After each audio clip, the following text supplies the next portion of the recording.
Hello and welcome to the Action Network UFC betting preview. I'm Sean Zerillo, joined today by Billy Ward to break down this weekend's UFC card, give you our best bets, favorite underdogs, top props, and more presented this week, as we are always, by DraftKings. And if you'd like to tell some of the bets that we discuss on today's show, make sure to find the quick links both in the podcast and the video description, or visit actionnetwork.com/bet now.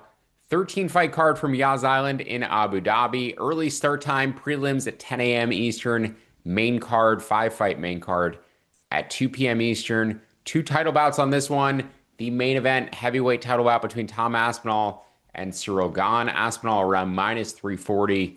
Gane around plus 270. The over under 1.5 rounds. Lined around a pick 'em at minus 110. This fight, I believe, is minus 750 to end inside the distance. Now, I don't project value on either side of the money line for this matchup. I made the line about plus 270, so I kind of align with the Gane side of the pricing. I think my take, though, pretty similar to most of the takes this week, in that Tom Aspinall very likely to win this fight early. If he does not, there's a chance. There is a very unknown aspect of this fight, which is Aspinall's cardio after the first 6 minutes, because he's never finished an opponent after the 6 minute mark. He's never won a fight after the 6 minute mark. Now, if Tom Aspinall has 25-minute cardio, he's probably the greatest heavyweight of all time. But we do not know if he has 25-minute cardio. We don't know if he has 15-minute cardio. We've seen him slow down in fights that have gone to the second round, but we also haven't seen him inside the cage in nearly a year and a half. So all of that added time to potentially improve his cardio, improve his conditioning, as he now settles into the championship run of his career and will only be taking on 5 round fights. He has full grappling upside in this matchup. We saw Ciryl Gane submitted very quickly by John Jones on a submission that wasn't even fully locked in. Curious as to your analysis, looking back on that Jones Gane submission and how that fight even ended up finishing, because it seemed like it was not in a finishing position. But Gane, too, made plenty of fight IQ mistakes, dropping for a heel hook against Francis Ngannou, ending up on his back, losing the fight via decision as a result of that move. I think he is the more technical kickboxer if this one does extend to the third, fourth, fifth rounds.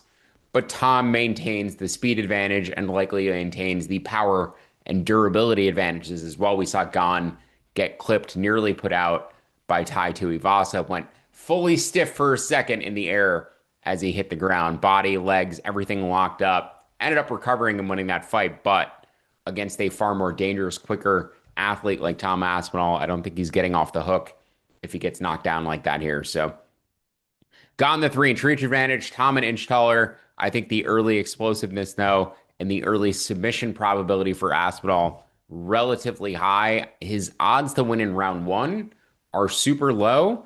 I would much rather bet Aspinall in the under 1.5 rounds in a same game parlay at plus 110 rather than taking his round one odds. If he wins the fight, it is very likely to be within the first 7.5 minutes. I'm also going to take his submission prop at plus 310 as well. I make that about plus 270, plus 280 is exactly where I project that.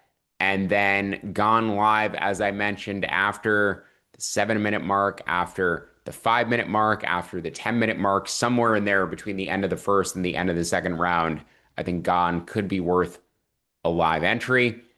Billy, I'll have a full fight breakdown up for this one on actionnetwork.com in addition to my 13 fight full card preview. But we're in agreement here on Aspinall to win by submission. You like him at plus 300, plus 310, I think was the best number I saw out there if you shop around. Any other bets for you on this fight aside from Tom's submission? Do you like Tom by round one submission? Where do you see it coming? How long do you see this one lasting? Yeah, the other bet that I didn't even really consider because I didn't wrap my head around it being there is the Gone Live. That's a very good point. I wasn't really thinking about that because in my head it's like just not going to be an option because we don't usually see second rounds in Tom Aspinall fights. Technically his only loss in the UFC also in the first round, he blew out his knee. That doesn't really tell us anything. Mhm. But we don't see him go long ever, so it wasn't even something that's on my radar. As to the submission that John Jones got on Gone, that's the reason that Joe Rogan is still yelling about guillotines that aren't really on to this day, because the one time he was right. I think I was in the midst of typing out a tweet. There goes Rogan yelling about a, not there guillotine again, and then gone tapped. I'm like, okay, so this one I guess counts. But people know my feelings, especially everyone I train with knows my feelings on guillotines. They're not a real submission. If you just make any effort, you should not get caught by them. If you don't believe in them, they can't hurt you, much like the boogeyman. But with all that said, not only did he get guillotined very easily by John Jones, he got taken down a bunch of times by a one-legged Francis Ngannou, who's Mhm. not a wrestler at all.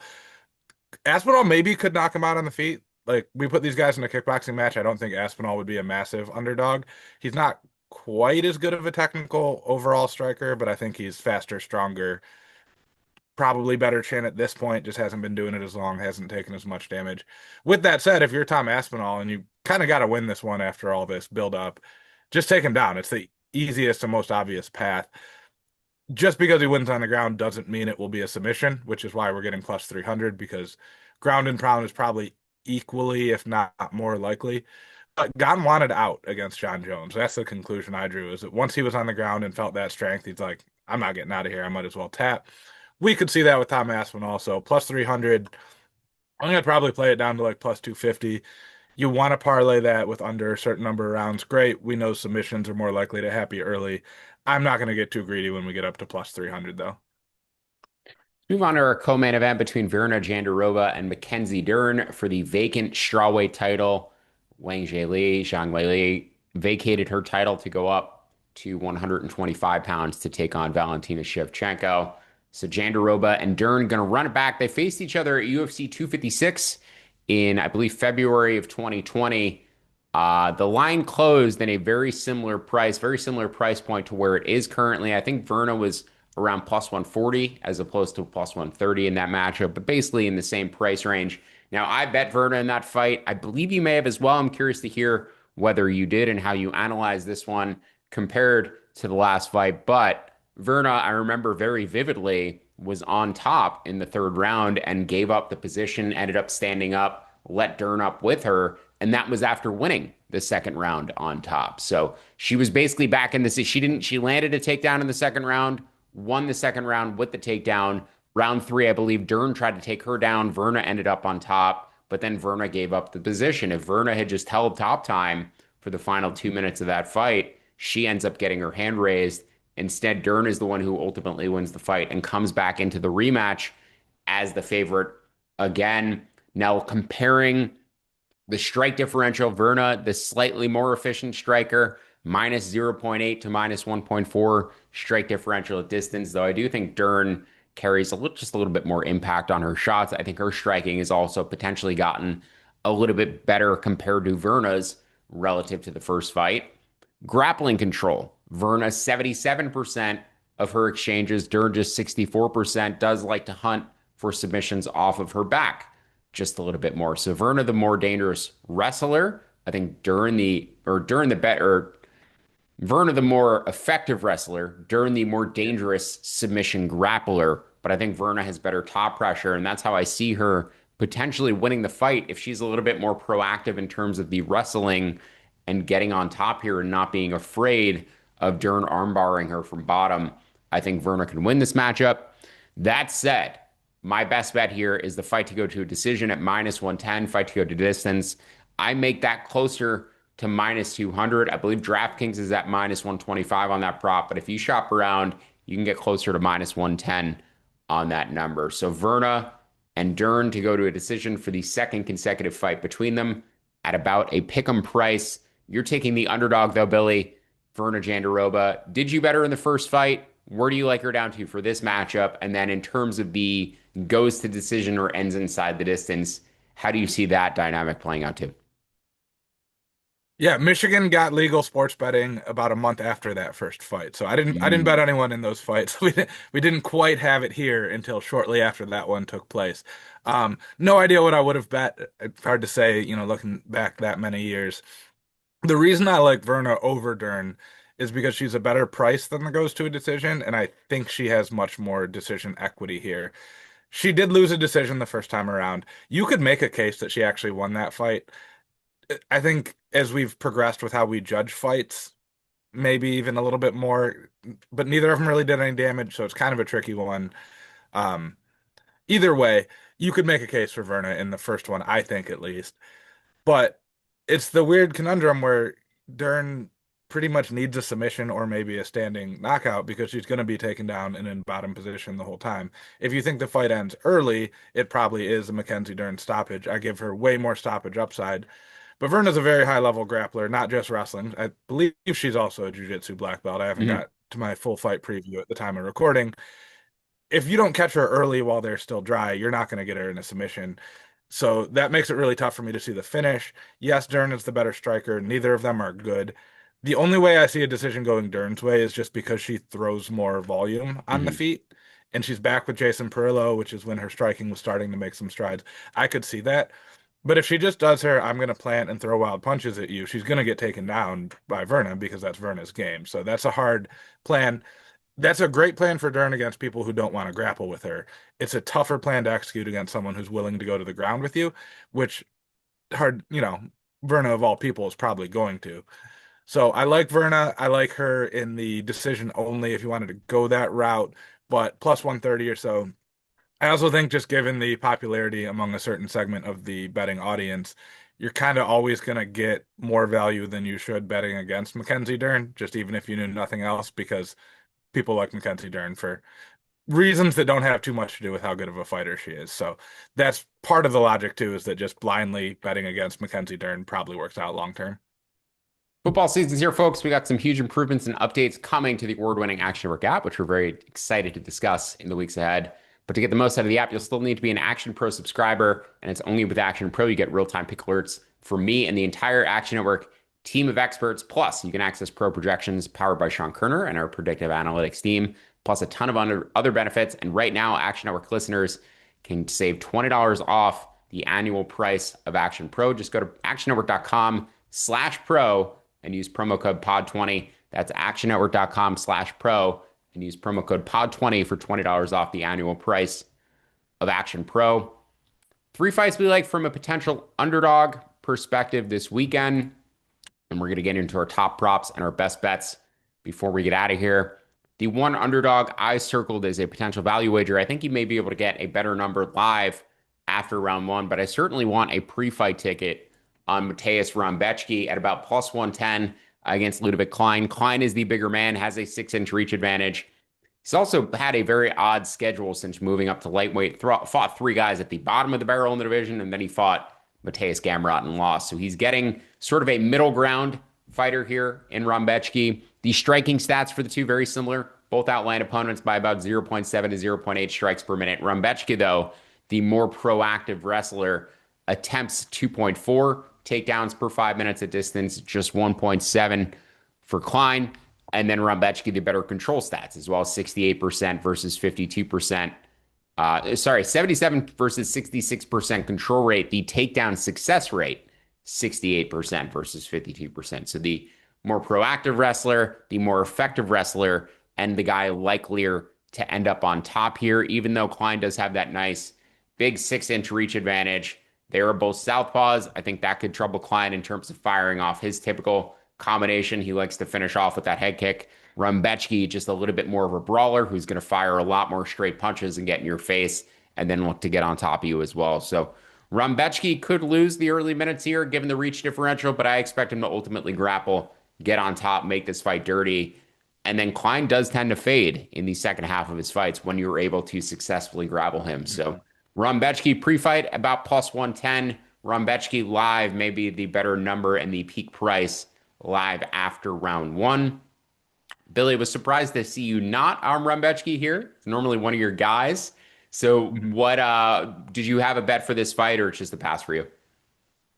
I'm now that you have given me permission going to bet Rumbeski, I wanted to intentionally not force it on one of my guys in case that was just me being irrational. So having another voice in there.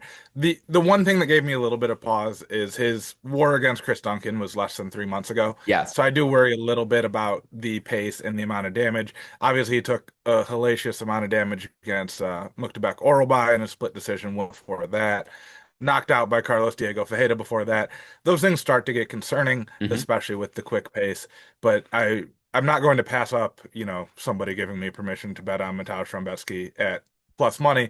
And Ludovic Klein, as you pointed out, 0-1 against Mataush's or Mateus's or however we're pronouncing it. Mm. I believe they pronounce it differently. So if he goes 0-2 against, are they both Polish? Yeah, Polish dudes Yeah, named both Mataush. Polish. That'll be a big sign for Ludovic, although I think those are all the Mataushes he will likely come across in his UFC run. Yeah, this feels like a KSW lightweight championship fight between these two. Sure does. Very European lightweight bout there. You got a couple underdogs, bigger underdogs, both in the heavyweight division. First being Louis the Vanilla Gorilla Sutherland. Welcome back, Chase Sherman, British Chase Sherman against Walter Walker.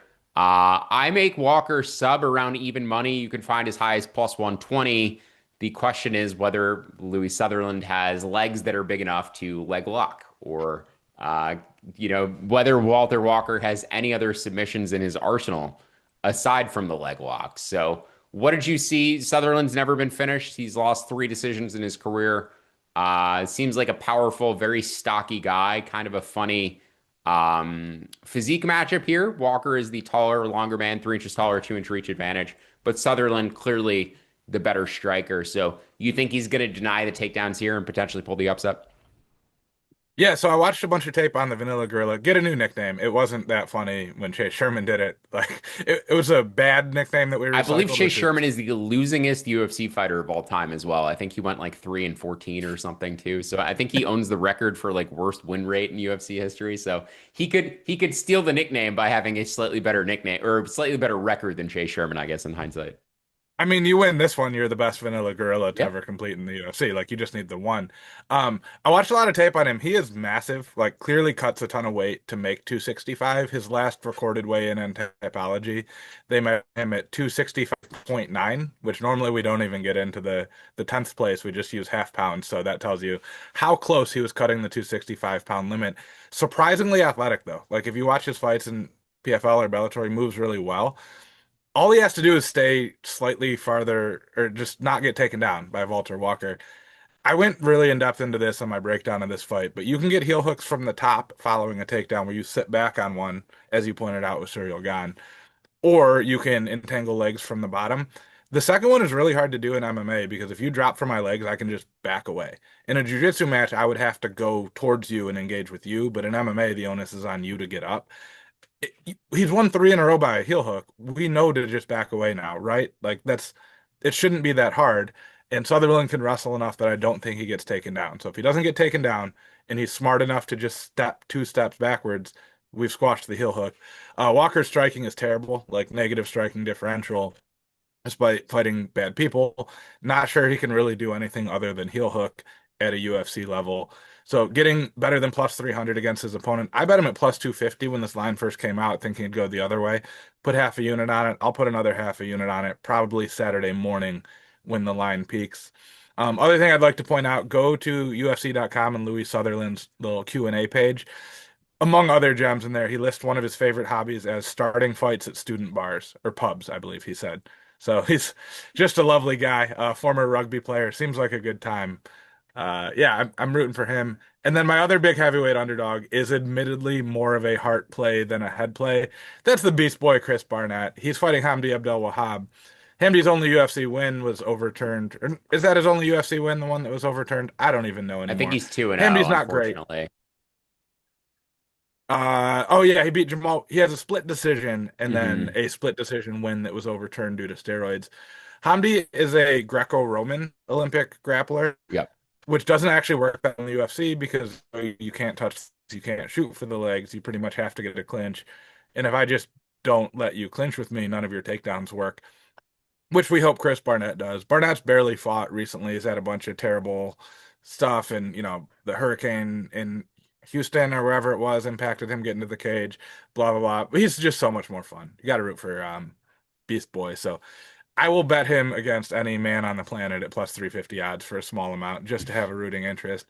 Unfortunately, we already had weigh-ins. I was going to say my other best bet is that we get a heavyweight weight miss on this Mm. card because Barnett, I think, is the only heavyweight to ever miss weight in the UFC. I thought Sutherland was live to miss weight. They both came in just under the limit, though, so we got that going for us. I feel like there was another heavyweight who missed weight. I'm blanking on it now. You might be right. But yeah, there's for some reason I feel like one of the Taffa brothers missed. I could be wrong about that. Not the smaller of the two Taffa brothers. It would be Junior if it was one of the two. But anyway, just in regards to the Hamdy Barnett fight, I think if you're going to bet the Hamdy side, I think Hamdy round two at plus 490 or round three at 10-1 are probably the value ways to bet it. If he's ever going to finish a UFC level opponent, it is Chris Barnett. This is the softest possible matchup they could find for him. He's 5 inches taller, has a 3 inch reach advantage. He does have knockout wins on his record. This is also just like a hilarious UFC one level style of matchmaking where you have chonky taekwondo fighter against Greco-Roman Olympic wrestler, which is like not actually a skill that applies well to MMA whatsoever. So it's a very funny matchup. If you've ever gone back and watched the original UFC cards, UFC 1, UFC 2, this is the type of fights they would put on there. Yep. So yeah, I'm not necessarily looking forward to enjoying this one, but I'm enjoying the fact that in the year 2025, we're still getting matchups that would have fit right in with the original UFC cards in 1997 or 1993, whenever they first popped up. But yeah, Hamdy late props, I think, would be the way I would bet that matchup, just because this is the type of matchup that the UFC has given him to try to get some sort of a finish on his record ever, because I don't think he's capable of finishing any of their opponents at this level. Let's move on Real to quick before we another. move on, Go ahead. you mentioned the early UFCs, which reminded me of my favorite stat of the week. As far as I know, and this gets a little bit tricky because the early UFCs obviously did not have weight classes, there have been six heavyweight heel hooks in UFC history, or six heavyweight fights have been won by heel hook in the UFC. Three of those are Walter Walker. One of those is Ciryl Gane. So two-thirds of those are competing on this card tonight. Again, if we go back and look at some of like Shamrock's fights and stuff, it makes it a little bit tricky what weight class we called stuff. But very interesting that we saw that technique a few times in like 1994, and then again on a couple of guys fighting in Abu Dhabi this weekend. It's good stuff. We're going to pivot to another heavyweight fight, too. I'm not necessarily expecting a heel hook in this matchup, but I don't think it's just something that Jailton Almeida has in his arsenal. He likes to get to the back. He's going to look for the rear naked choke against Alexander Volkov. Volkov is the taller man, longer man, 4 inches taller, 1 inch reach advantage. He spent 70% of his cage time grappling in the UFC. Jailton Almeida spent 89% of his cage time grappling. Sorry, 70% striking for Volkov. I think I said grappling. 89% grappling for Almeida. Now, the relative control rate, Jailton's controlled 94% of his minutes grappling. Volkov just a 30% control rate in his grappling time. So very clearly binary striker versus grappler matchup. We saw Volkov submitted pretty quickly by Tom Aspinall, but he stepped over, got a Kimura, I believe it was. It was, a submission from top position. That's really not how Jailton goes about his business. So if Volkov can deny Almeida from potentially getting to his back, I think he's capable of surviving. We saw something very similar with Derek Lewis, where Lewis really never permitted Jailton to get to his back and hold position there. He kind of kept him on top and mount the entire time, and Jailton didn't have a way to finish that fight from the position. He won dominantly, but he wasn't able to find a way to finish it from that position. So as long as you can deny the back against Jailton Almeida, deny the back take, I think you have a chance to win. Volkov, you probably get a better number live than you do pre-fight, but Volkov in a same game parlay with the over 1.5 rounds is plus 300. His round two prop is 10-1. His round three prop is 13-1. And then I'll be looking for him live after round one as well. So, Billy, Volkov against Almeida, another heavyweight bout on this card. Which side did you land on here, if at all? Yeah, I like Almeida, but the way I most want to play it is just Almeida over takedowns. We don't have that line yet, so I have no idea exactly what we'll get. I think Volkov is that sweet spot of grappling ability where he's going to be good enough to get back up following the takedowns, especially, while walking along the fence, but not necessarily good enough to not get taken down in the first. That would be more of like a laddered up as high as they let you kind of thing because we could see one and then a finish, or we could see double digits, and it wouldn't really surprise me. Curtis Blades took down Volkov 14 times in their 5 round fight. This is just 3 rounds, but we saw Jailton Almeida landed 8 or 9 takedowns in 1 round on Curtis Blades. Could see a similar dynamic here. The other thing we were talking about it before the fight, or before the show, also before the fight, is Jailton Almeida's point spread. Mhm. I was really interested to see if they'd let me take an alternate point spread of DraftKings at -9.5, which would require a 10-8 round. Jailton's only decision win in the UFC was against Derek Lewis, where he did score a 10-8 round. He's probably either going to get knocked out or be extremely dominant with his takedowns and grappling to the point that we see a 10-8. Unfortunately, they are not letting you go past -5.5, which is -130 for Almeida. Would probably take that, but I think there's better ways to play it, as you pointed out, or also with the takedown prop when we see that. Head over to the Action Discord. I always plug in it, but as soon as we see takedown lines, that will be the first place I post it because the app doesn't always have those props in there. So, Action Network Discord, Google it. We're in there talking fights all the time. Middleweight bout between Ikram Alaskarov and Jun Young Park. I make this fight around -160 to end inside the distance. You can bet it as low as -145. I also like Park to potentially finish the fight in the second and third round at 12 to 1 and 23 to 1, respectively. Alaskarov going to be the more dangerous man early, 2 inches taller, 2 inch reach advantage. He's very explosive, but he does tend to fade, particularly when his opponents are able to grapple him. And Park is a solid fighter. He's really well rounded. He's not going to be uncompetitive in the striking here. Outlands opponents throughout his career by 1.1 strikes per minute. Alaskarov has the better grappling stats. Technically, he really hasn't grappled much in the UFC. He hasn't attempted a takedown in the UFC. Park attempts three takedowns per 5 minutes and has a 43% takedown accuracy rate as well. So as long as he doesn't get knocked out early, I do expect Park to mix in some wrestling here, potentially tire Alaskarov out and finish him later in the fight. I think he's going to be overwhelmed in the first round athletically, but the longer the fight goes, the athleticism gap should shrink as Alaskarov potentially tires. So Park live after round one, Park to win in rounds two or round three at 12 to 1, 23 to 1, respectively. And then the fight to end inside the distance at -145 up to around -150. Billy, among the bets that I listed out, the potential plays Park live, Park late, or fight to end inside the distance, which of those angles do you prefer? And do you have any angles that you like for this fight? Yeah, I think you could even do the Ikram early Park live kind of dichotomy Mm-hmm. and play Ikram in a same game parlay under 1.5 or first round, anything along those Sure. lines, and then do the live bet on Park if that doesn't happen, assuming Mm-hmm. we get a better price. Sorry, my cat has invaded the shot here, but yeah, that's how I would play that one. It feels like Park makes every fight close, kind of for better or for worse. He Mm-hmm. submitted some guys early in his UFC run, but after that, it's you're gonna get a tough fight. So I also make the case for the +3.5 point spread for Park, but it's only even money, so I'm not really too excited on that. Featherweight bout between Nathaniel Wood and Jose Delgado. Delgado missed weight here, coming in at 147 pounds, missed the allowance by 1 pound. He is the bigger man. He's huge for the division. 5 inch reach advantage, 5 inches taller than Nathaniel Wood, who previously fought at 135. So we've seen Wood come up, show pretty good speed. He's the more technical man. He's a very well-rounded fighter, but I believe his last like 10 plus fights have all gone to decision, and he's been wobbled in several of those matchups. And Delgado seems like the guy who would ultimately be able to finish Wood off instead of just wobbling him. So I like his aggression. I like his size. I like the power advantage he should have here. Wood is the likelier minute winner across a 15-minute fight. And if you're betting a money line side of this fight, I think Wood is the side or passing, even though I make Delgado around -160, but I prefer Delgado's knockout prop. I projected that around +175.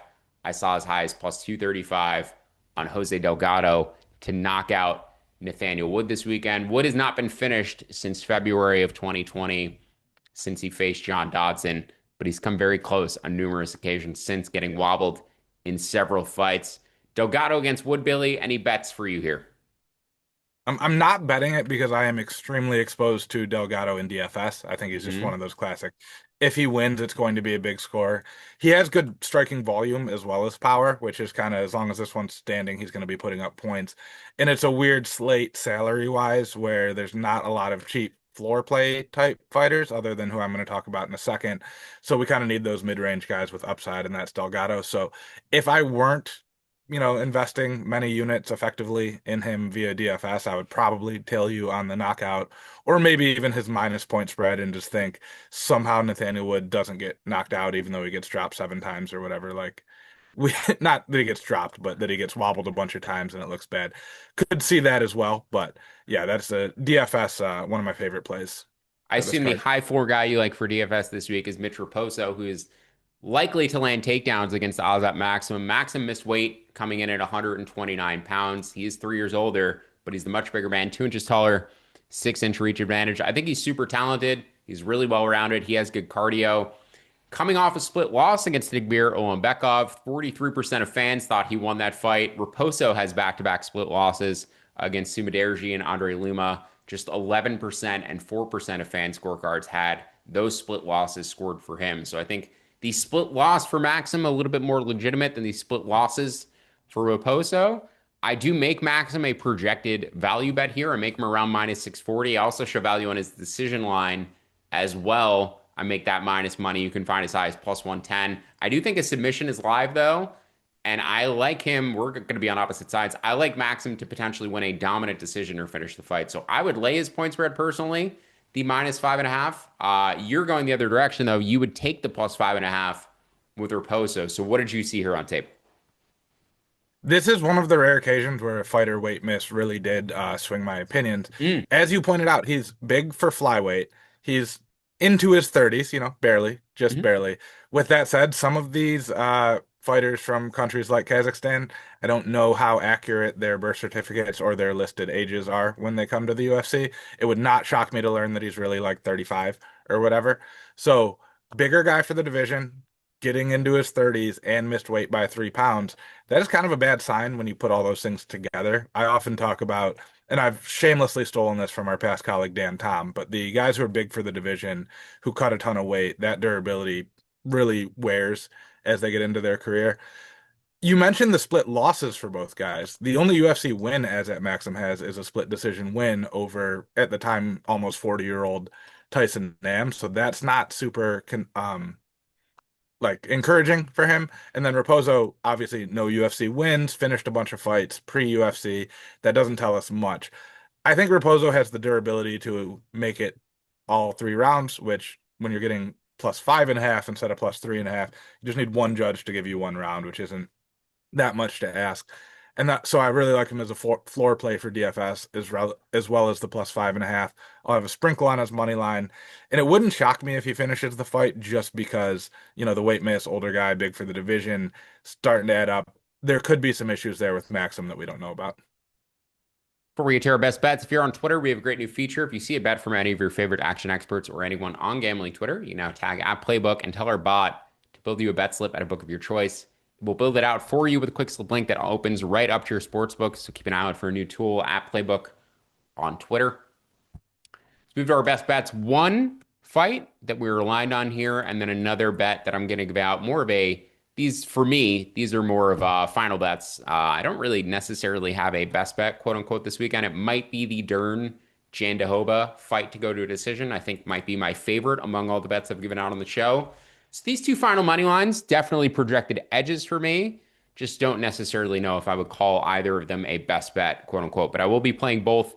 The first is Killian Salkeld against Nasrat Haqparast. This is your best bet, Billy. So I'm going to let you take the breakdown here. But Salkeld, 2 inches taller, 3 inch reach advantage. It's the 15th UFC bout for Nasrat, just the fourth for Salkeld, including Dana White's Contender Series. But where do you view Salkeld's ceiling ultimately? Do you think this guy is a potential future title contender, or do you just think he's better than Haqparast right now?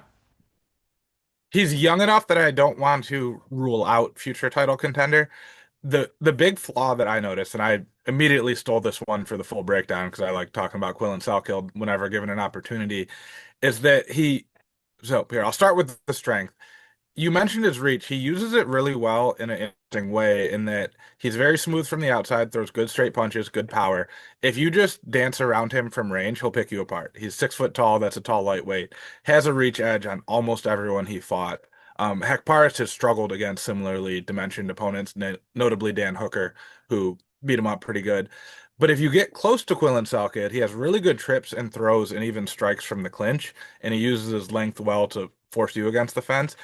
And he came up doing MMA for MMA's sake, and you can see that with how he uses the fence. He's always in the right position where if you want to turn to your left or need to turn to your left to escape a position, he has your left side on the fence or vice versa, which is very impressive.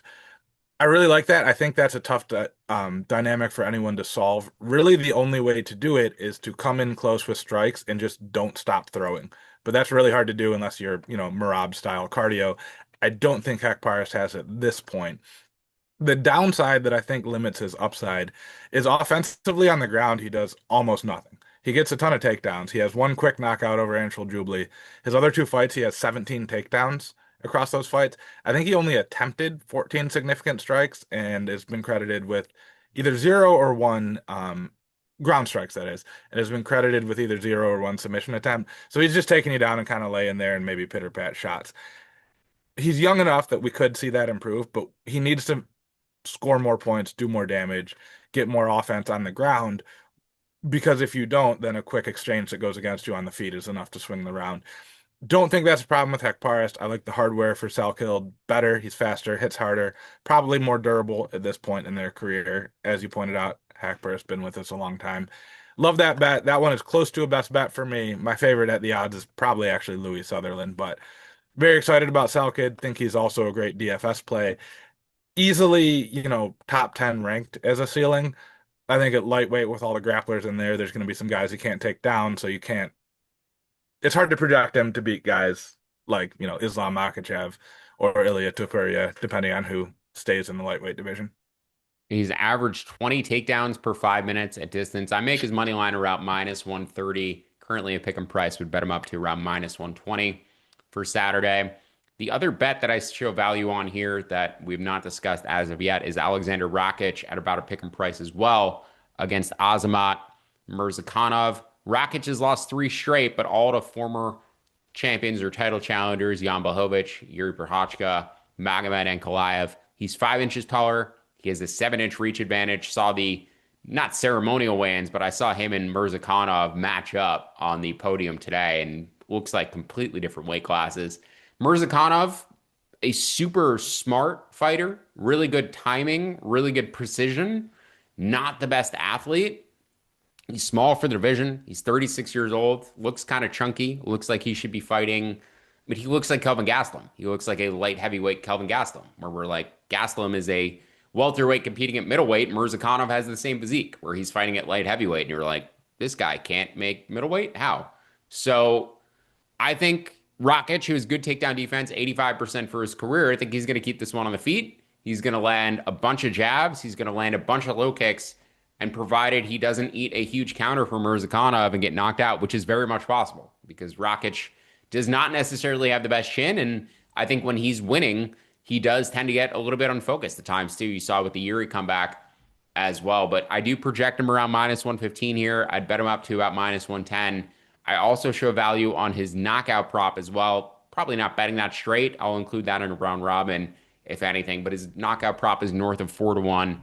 I make that closer to plus 375. But Alexander Rakic at a pick and price against a much smaller but undefeated opponent. Billy Rakic and Mirzakhanov. I know you've never been the biggest Rakic guy necessarily, but do you have any bet on this fight?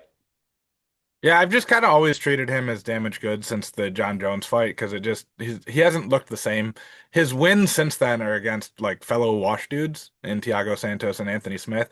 As you pointed out, his losses are all like champions or challengers. No, all champions. Yeah. So he's somewhere between, late stage Anthony Smith and Alex Pereira, which is an extremely wide range. He's definitely in there somewhere. No bet for this one on me. It's funny you mentioned Mirzakhanov resembling Kelvin Gastelum from the neck down. From the neck up, Nazareth Hekparis looks just like Kelvin Gastelum, but he's in much better shape. So we collectively have Kelvin Gastelum on this card. If you take the head of Nazareth Hekparis, put it on the body of Azamat Mirzakhanov. If you saw Mirzakhanov like bagging your groceries at the grocery store, you'd be like, yeah, that's just a guy who works here, which is really funny that he just knocks out extremely high level people. Well, extremely high level in a global sense, not extremely high level in a UFC sense, because he's knocked out Menafield and Brenson Hiberio.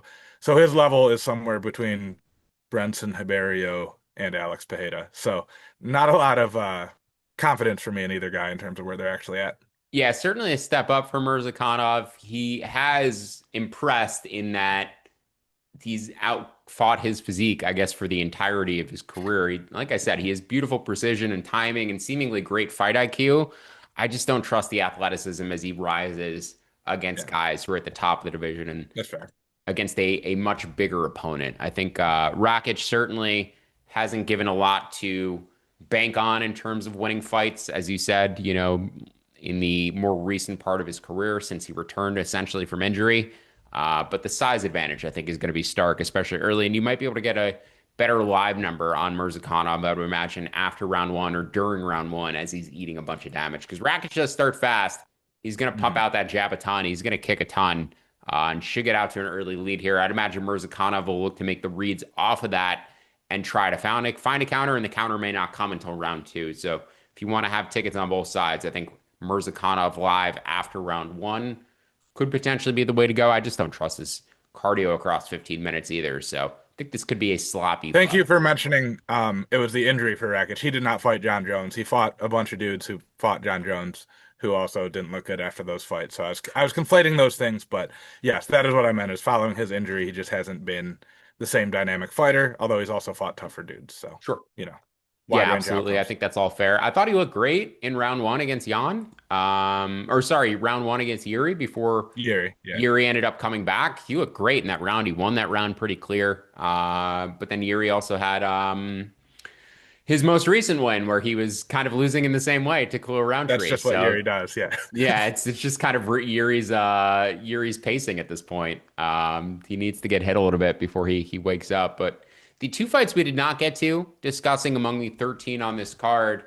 The first fight on the card, Jacqueline Amarim against Mizuki Inoue. It is a women's strawweight bout. Eileen Mizuki, I make her about plus 330. You can find as high as plus 340. You will get a better number live after round one if you prefer it here. And that is if she survives the first round. If she survives, you can jump in on Inoue. I think she's very likely to get taken out early against Jacqueline Amarim, trains full time at ATT. One other fight beyond that, but Billy, Inoue or Amarim, any betting thoughts? No, this is a good one if you don't want to get up super early, especially for our West Coast people. You probably sleep in an extra half hour. In a way, hasn't fought in a really long time. Like she has one fight since 2020, which is kind of weird, and it was a win over Hannah Goldie, who I believe is no longer with the promotion. Not a lot of interest there. It is interesting that Emerim is minus 145 to get a finish, which is crazy in a 115-pound fight. Interesting. Could also be, people don't like to roster women fighters. They really don't like to roster Mhm. 115-pound women. Could be an interesting DFS spot for tournaments, but yeah, that's the only thing I got on it. One of the better fights in the card, just didn't have any betting thoughts. In particular, Umar Nurmagomedov against Mario Batista. Umar is a big favorite. I believe he's around 6-1. Bantamweight division, I show a slight edge on Umar to win by decision. I make it around minus 165. I saw as low as minus 150. Not something I'm super interested in betting, but I think ultimately that is the result is Umar beats Bautista by competitive and closer than the line suggests decision. But I think Umar ultimately still sees his hand raised. Do you have any betting thoughts on Nurmagomedov against Bautista? Yeah, another potential spot where if we get good numbers, the takedown ladder props could be in play. I think Mario also in that sweet spot of can probably get up and defend himself on the ground following takedowns, but probably won't actually stop the takedowns from Umar or Magomedov. So we'll see what the lines are. I have a sinking suspicion that they're juiced to the point that it's probably not worth it because I think, 3 or 4 is probably about where I'd make the median on Umar. If that's minus money, we stay away. If we can get over 2.5 around even and then do a little ladder, I'm probably going to be on that. That'll do it for our UFC betting preview. You can find more UFC betting content from both Billy and myself on actionnetwork.com. If you'd like to instantly tail some of the bets that we discussed on today's show, look for the quick slip link both in the podcast and the video description, or visit actionnetwork.com/bet now. Don't forget to download the free award-winning Action Network app and sign up for Action Pro for immediate access to expert picks and analysis. Best of luck with all your bets this weekend. Enjoy the violence. Thank you for listening. See you next time.